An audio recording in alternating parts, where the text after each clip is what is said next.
Assalamu alaikum dear students. How are you?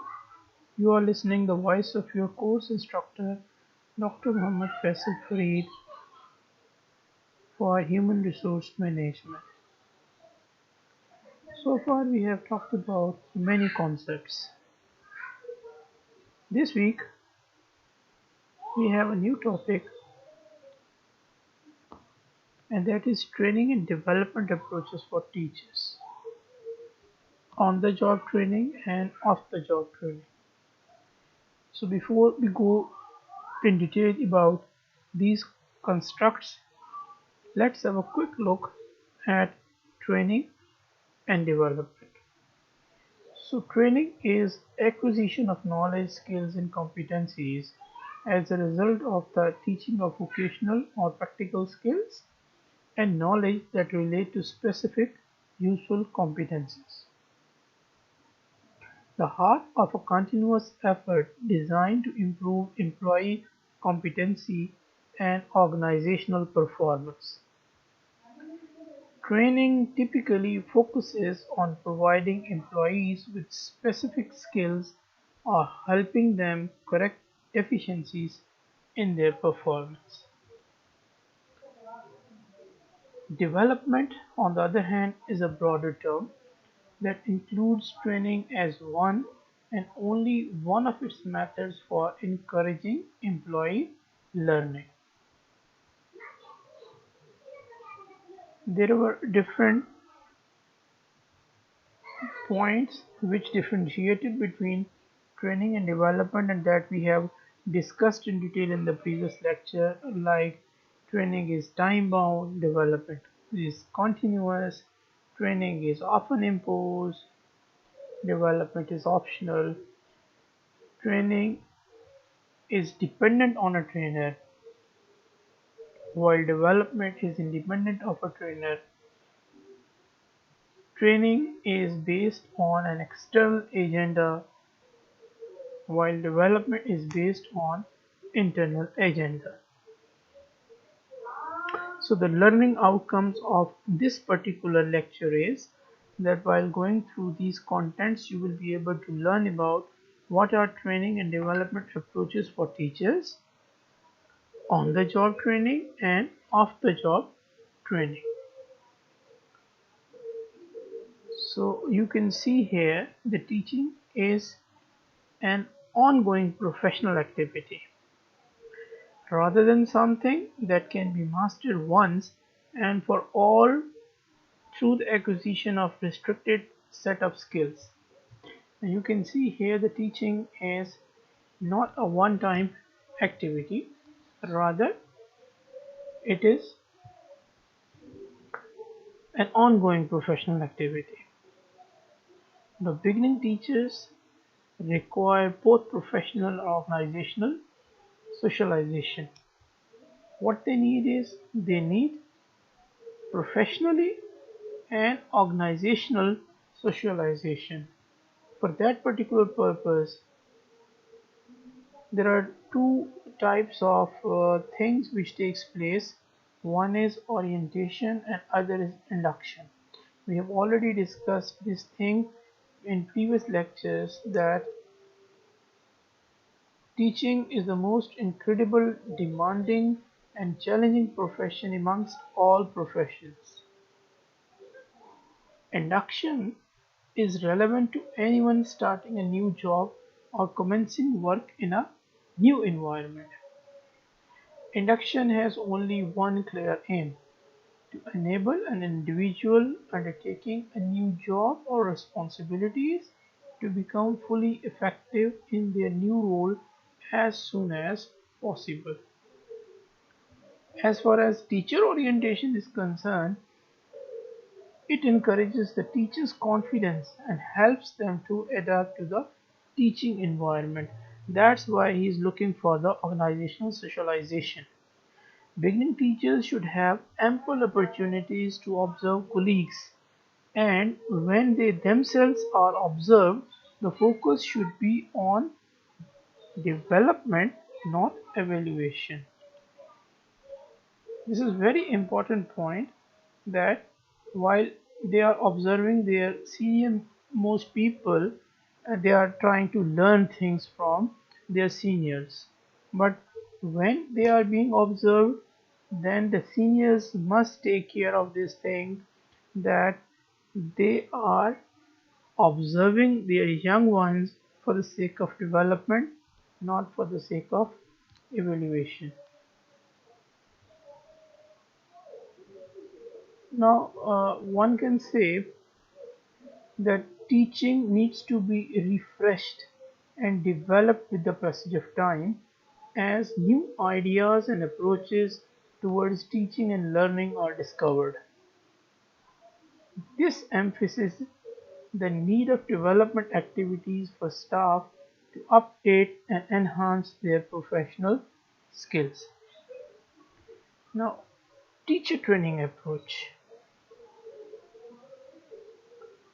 It refers to the policies, procedures, and provisions designed to equip prospective teachers with the knowledge, attitude, behaviors, and skills they require to perform their tasks effectively in the classroom, school, and wider community.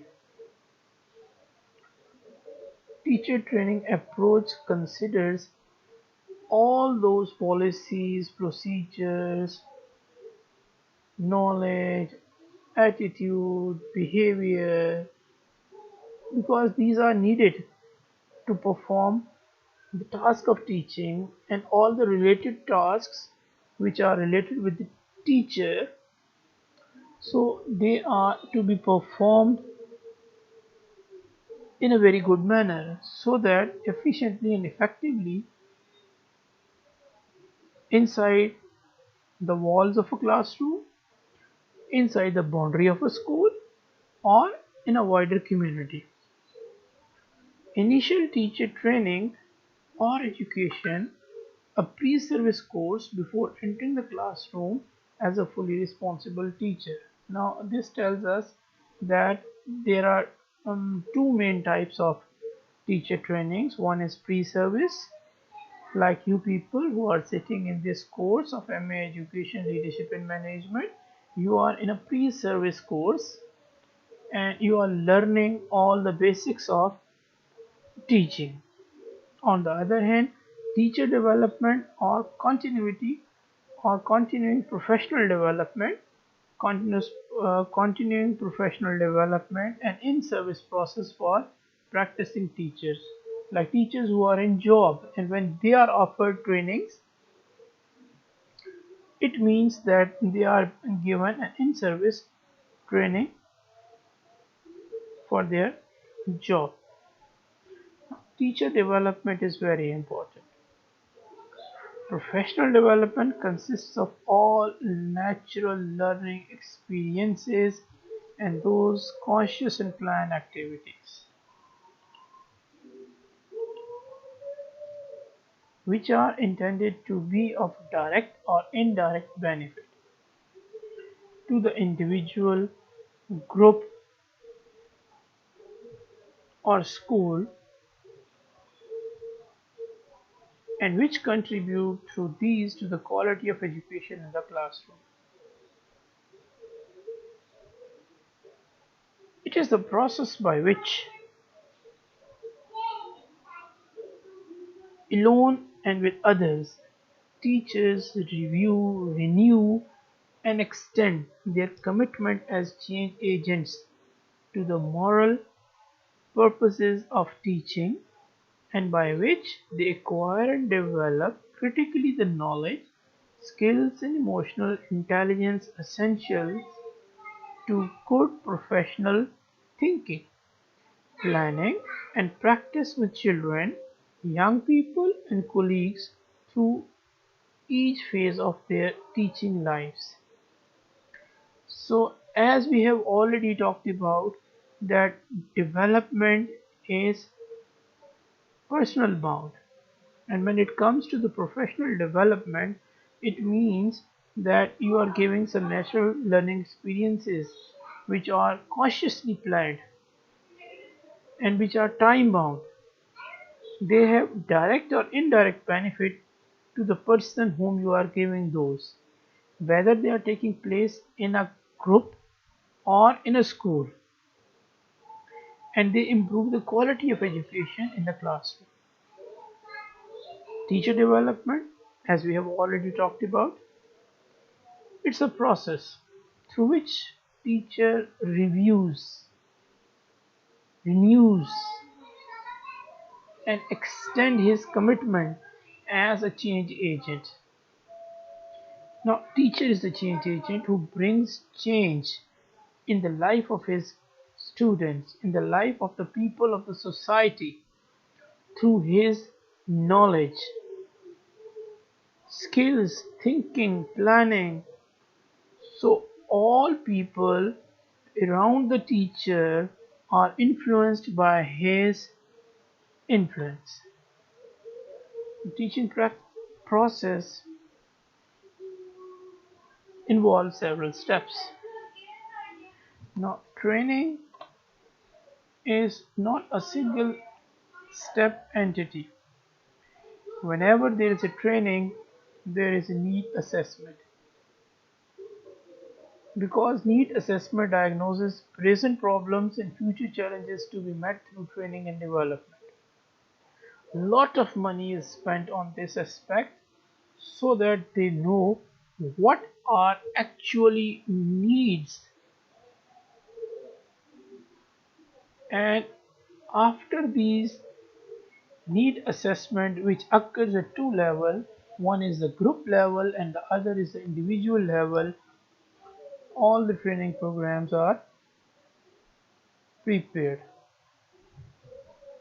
So training process involves certain steps. The very first is defining organizational objectives and strategies. Number two is assessment of training needs. Third is establishing training goals. Fourth is devising the training program. Fifth is implementation of the program. The last is evaluation of the results.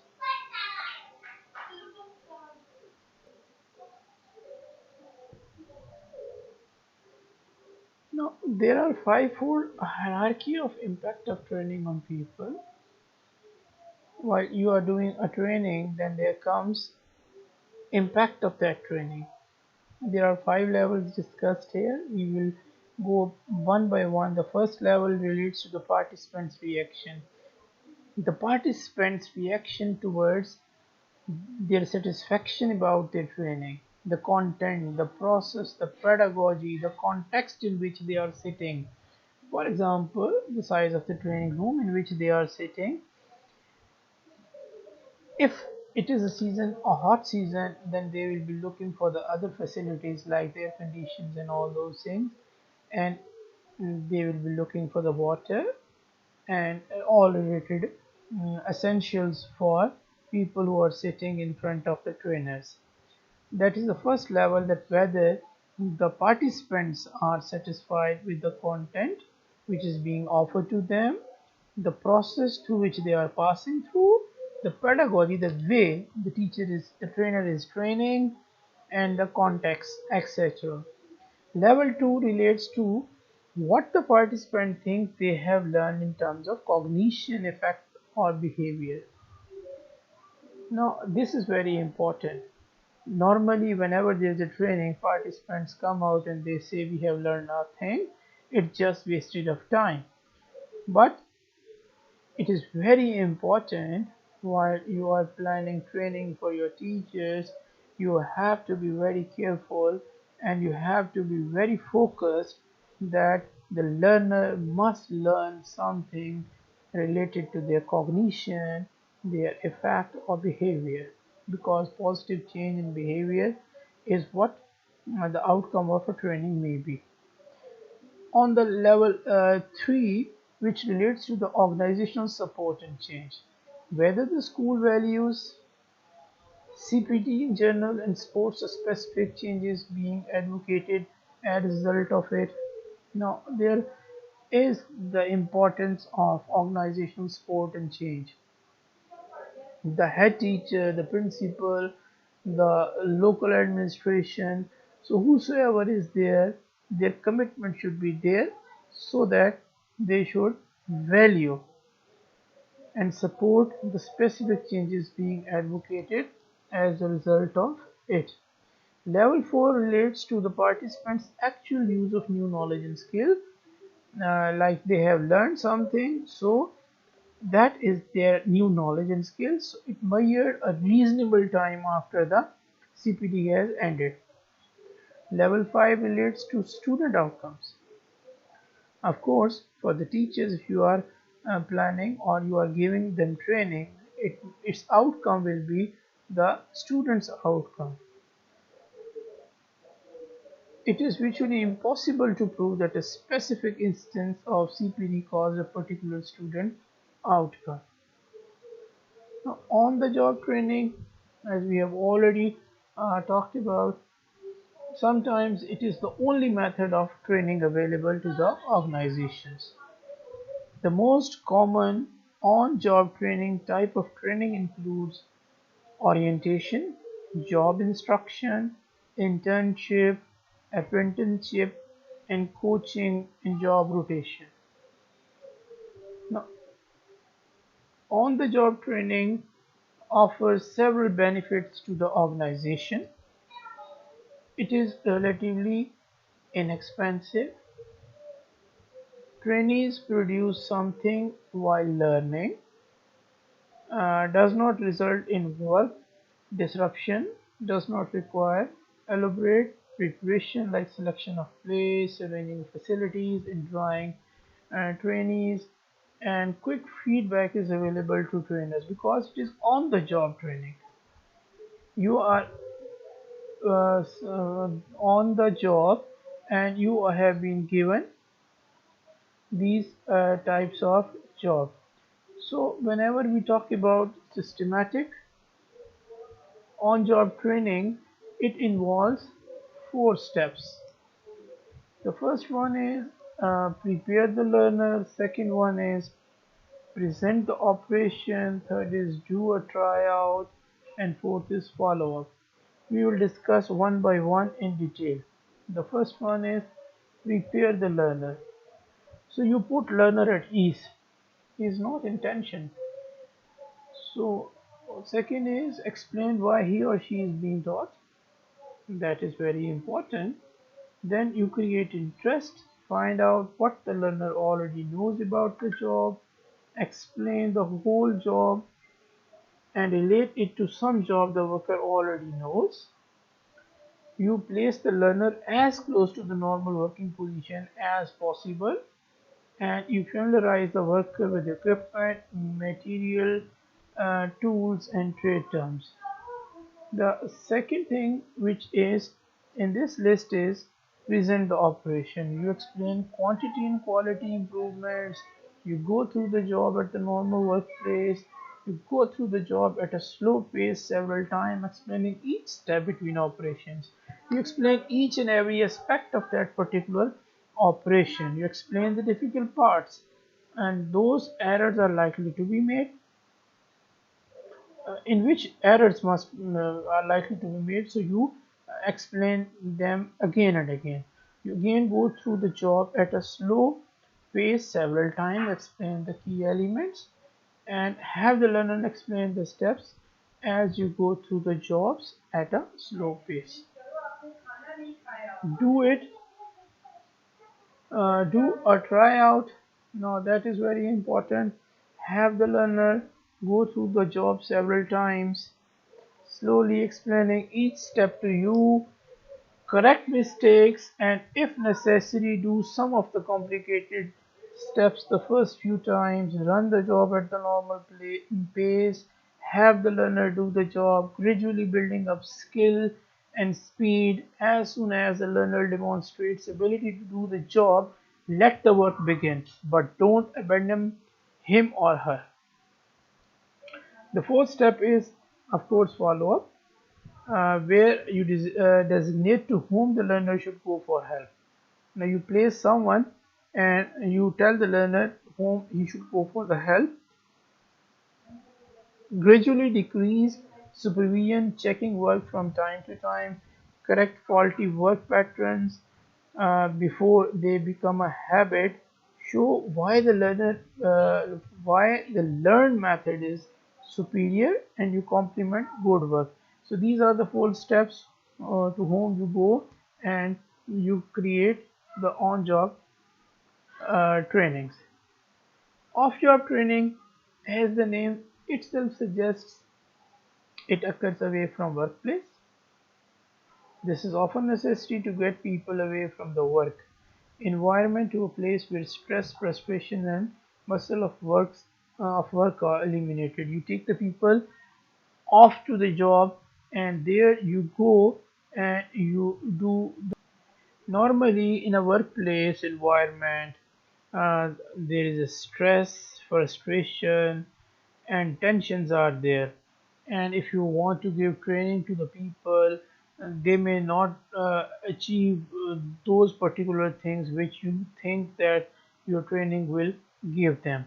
But you take them to the off the job training, and you give them training away from work environment that enables trainee to study theoretical information or be exposed to new and innovative ideas. When they are away from their workplace, they think more positively because the stress is not on them, and they are free. There is no frustration. They are not thinking about their daily routine work, rather they are thinking about the new ideas. So off-the-job training includes several types such as lecture, films, TV, role plays, case studies, simulation, and program instruction. Similarly, when we talk about other methods, we see among the most commonly used techniques are lectures, films, audio cassettes, role-playing, videotapes, and simulations. So we will discuss them one by one, that what are these methods and how we can discuss them. The first of all, we come to this, and that is techniques of the uh, job training, that is lectures. Lecture is a verbal presentation of information by an instructor to a large audience.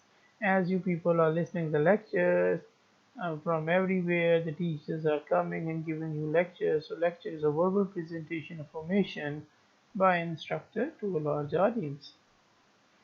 Now, the second thing about the lecture is presumed to possess a considerable depth of knowledge of the subject at hand.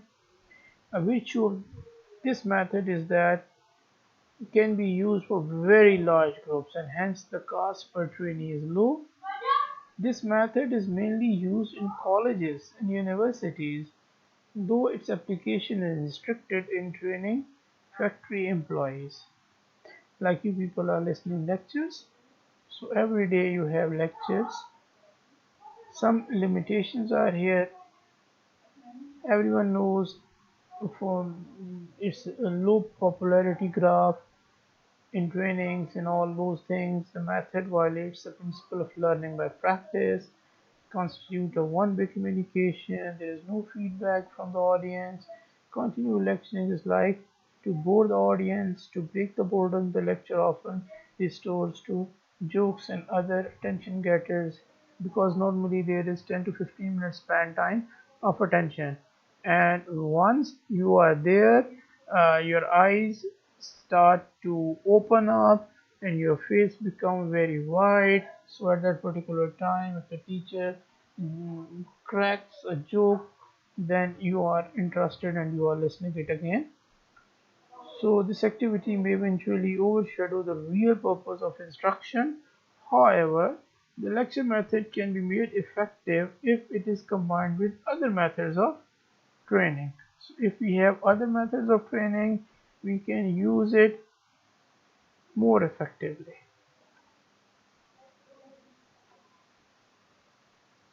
So after lecture, we come to the next, that is audio visuals. You know about audio visual aids in your um, uh, different subjects, the use of audio visuals like you are using right now, a sort of an audio visual to hear and listen this subject. So audio visuals include television slides, overhead videotapes and films. These can be used to provide a wide range of realistic examples of job conditions and situations in the condensed period of time.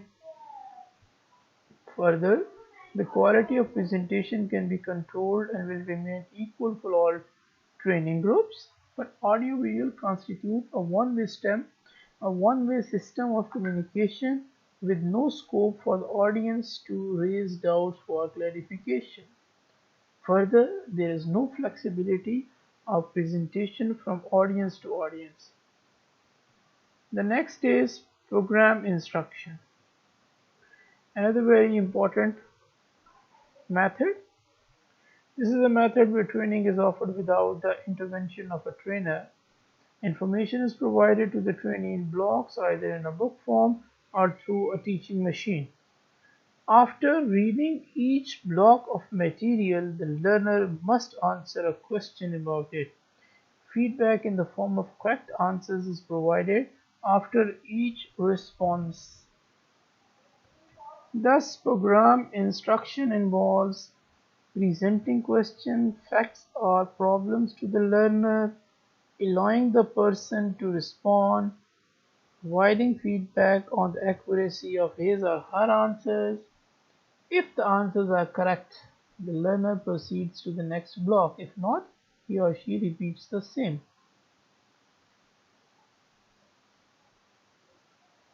Now, there are few advantages and disadvantages of personal instruction.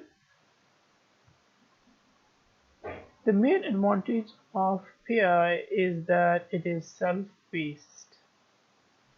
Trainees can progress through the programs at their own speed. They can learn according to their speed, according to their level. Strong motivation is provided to the learner to repeat learning. Material is also structured and self-contained, offering much scope for practice. There are certain disadvantages. The disadvantages are not to be ignored. The scope for learning is less compared to other methods of training. Cost of preparing books, manuals and machinery is considerable high. Another method that is computer assisted instruction.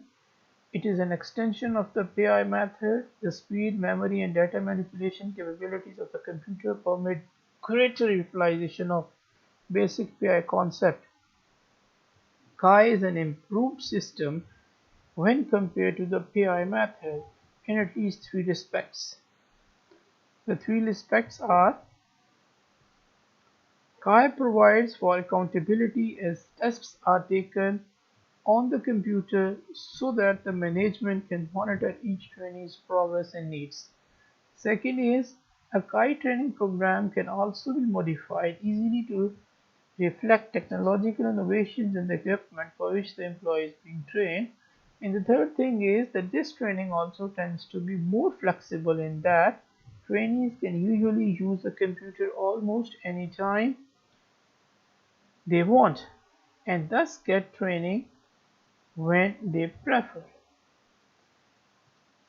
The two main things regarding Chi not to be ignored is the fact that feedback from Chi is as rich as colorful as modern electronic games, complete with audio instruction and visual displays. The last thing is a deterrent with regard to Chi is its high cost, but repeated use may justify the cost. Another technique is simulation. A simulator is any kind of equipment or technique that duplicates as nearly as possible the actual conditions encountered on the job. Simulation then is an attempt to create a realistic decision-making environment for the trainee. You create a realistic situation in which the trainee is given an opportunity to make a realistic decision making. Simulation presents like problem situation and decision alternatives to the trainee. For example, activities of an organization may be simulated and the trainee may be asked to make a decision to support to those activities. The result of those decisions are reported back to the trainee with an explanation of what would have happened had they actually been made in the workplace. Very important point.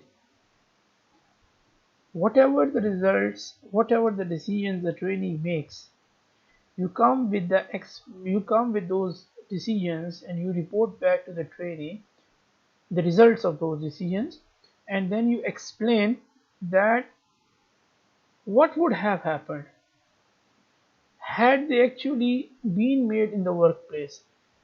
Now these are made in the situation, but if actually that would have been a workplace, so what would be the result of those decisions? So the trainee learns from this feedback and improve her subsequent simulation and workplace decisions. The more widely held simulation exercises are case study, role playing, business games, assessment career.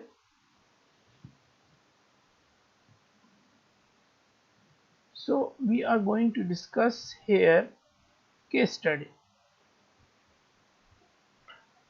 It's a written description of an actual situation in business which provokes in the reader the need to decide what is going on, what the situation really is, or what the problems are, and what can and should be done. Taken from the actual experiences of organizations, these cases represents attempts to describe as accurately as possible real problems that managers have faced. Trainees study the cases to determine problems, analyze causes, develop alternative solutions, select the best one, and implement it. Case study can provide stimulating discussions among participants, as well as excellent opportunities for individuals to defend their analytical and judgment abilities. It appears to be an ideal method to promote decision-making abilities within the constraints of limited data. When you have a very limited data, then this case study is the best method to take decisions so that you have limited data. So role playing generally focuses on emotional, mainly human relation issues rather than actual ones. This is very important part. Role playing. The essence of role playing is to create a realistic situation, as in case study, and then have the trainees assume the parts of specific personalities in the situation. Sometimes we make you people to play a role play here in the class, and then you perform those activities in the class, but let's see what happens in the training. For example, a male worker may ask to assume the role of a female supervisor, and the supervisor may assume the role of a male worker. Now you can see the different the switching over the roles. Then both may be given a typical work situation and asked to respond as they expect others to do. The consequences is a better understanding among individuals. You take a job from one superior person and give it to the lower person. Similarly, you give that lower person job to the senior person, and they switch the job, and now whatever they perform, that gives them better understanding about those situations. So role playing helps promote interpersonal relations, and attitude change is another result of role playing. There are certain learning principles while you are giving the training or development programs. So training and development programs are more likely to be effective when they incorporate the following principles of learning. First is employee motivation. You have to see that employee is motivated for training and development. You recognition of individual differences. You see that all the people sitting in the training are not equal, they have individual differences. You have to give them practice opportunities, you have to reinforce them, you have to give knowledge of results like feedback, you have to give them goal, schedule of learning, meaning of material, and you have to transfer of learning as well. So conduct of training, a final consideration. This is the final consideration, where the training and development program is to be conducted. Actually, the decision comes down to the following choices. Now you have different choices and you have to pick one. First is at the job itself, where the people are working, the job place, and you give them training there. Second is on site but not job. You give them in the same company but that is not in the job place, for example in a training room in the company. And the third is off the site, such as in a university or college classroom, hotel, a resort, or a conference center. So typically basic skills are taught at the job and basic grammar skills are taught on the site. Much of interpersonal and conceptual skills are learned off the site. I hope you have got a better idea regarding teaching and training and development approaches for teachers.